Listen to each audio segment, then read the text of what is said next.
আমার মায়েরা শোনেন, মনে করছেন খালি নামাজ পড়লেই জান্নাত পাইলাম। ও মা, আল্লাহর নবীর বেটি ফাতেমা, তার চাইতে দামি মহিলা কি আরো আছে নাকি, যিনি জান্নাতের সমস্ত রমণীদের সরদারিনী হবে? আলীকে একটা ওসিয়ত করলেন। মায়েরা শোনেন, আছে তো মা বোনেরা না?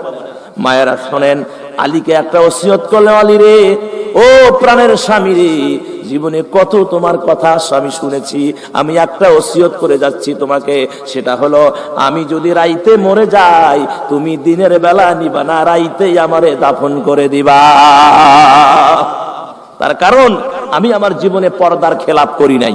কি করি নাই? এই ভাই সবাই বসো বসো। আমি আমার জীবনে পর্দার খেলাপ করি নাই। আর আমাকে যদি দিনের বেলা মানে জানাজা পড়ানো হয়, মাটি দেওয়া হয়, তাহলে এই কাপড়ের ভিতরেও মানুষ আন্দাজ করবে নবীর বেটি ফাতেমা এত লম্বা ছিল, এত চওড়া ছিল। আলী, আমি যদি মরে যাই, রাত্রে আমার দাফন কাফনের ব্যবস্থা করে দিবা। ওসিয়ত অনুযায়ী হযরত ফাতেমা রাইতে ইন্তেকাল করলেন। সুবহানাল্লাহ কোন?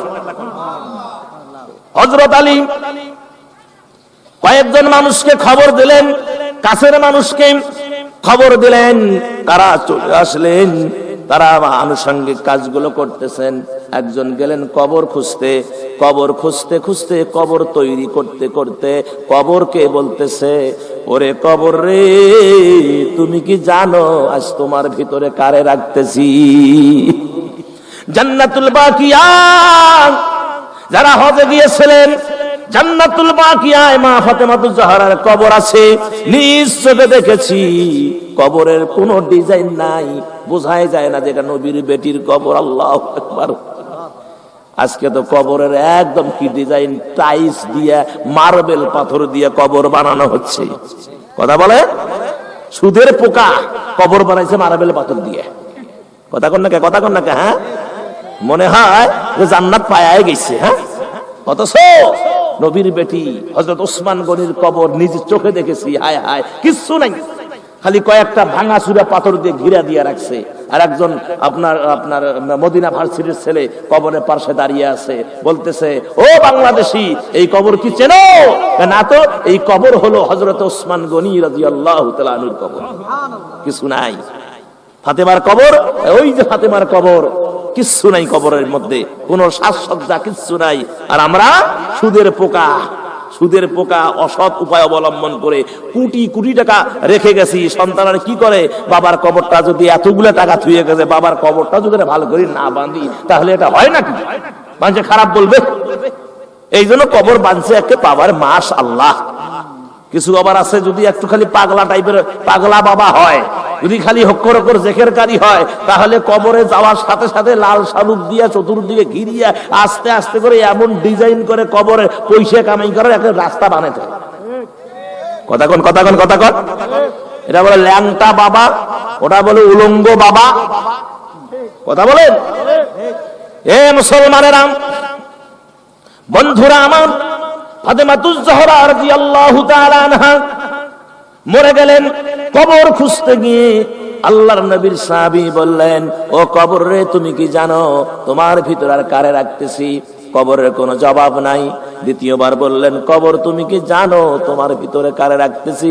কোনো জবাব নাই। তৃতীয়বার বললেন, কবর তুমি কি জানো যে তোমার ভিতরে রহমাতুল লিল আলামিন, तमाम বিশ্বের নিয়ামত মুহাম্মদুর রাসূলুল্লাহ সাল্লাল্লাহু আলাইহি ওয়াসাল্লামের কলিজার টুকরা সন্তানকে তোমার ভিতরে রাখতেছি, খবরদার বেয়াদবি করবি না।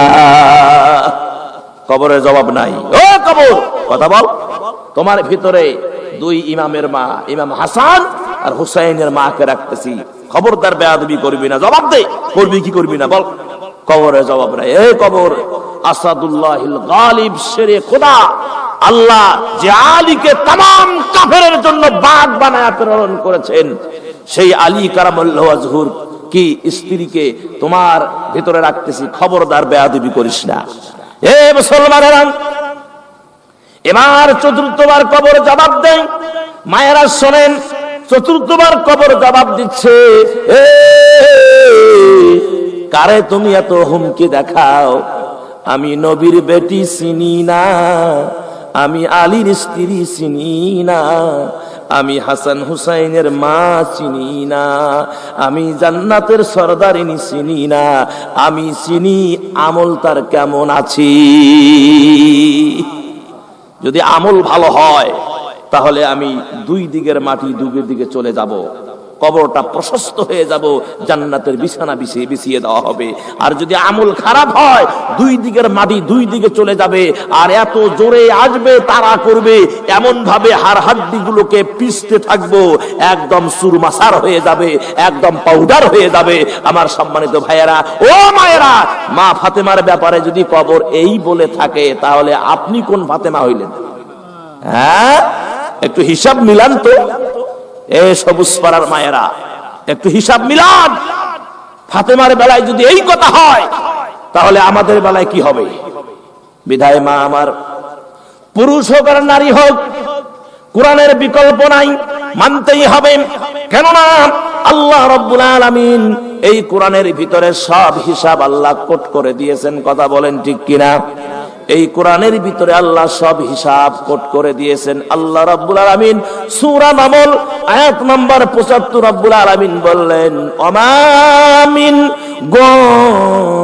গায়িবাতিন ফিস সামাই ওয়াল আরদি ইল্লা ফি কিতাবিম মুবিন। এই চাদর কি হয়েছে? ইল্লা ফি কিতাবিম মুবিন। আল্লাহ বললেন, আকাশ আর জমিনে, আসমান আর জমিনের ভিতরে এমন কোন গোপন ভেদ নাই যেটা আল্লাহ এই কোরআনের ভিতরে সুস্পষ্ট করে ঢুকায়া দেন নাই। সুবহানাল্লাহ কোন? সবকিছুর কথা কোরআনে আছে না নাই? ধরে কোন আছে না নাই? সবকিছুর কোটেশন এই কোরআনের ভিতরে আল্লাহ ঢুকায়া দিয়েছেন। রব্বুল আলামিন আর এক জায়গায় বললেন,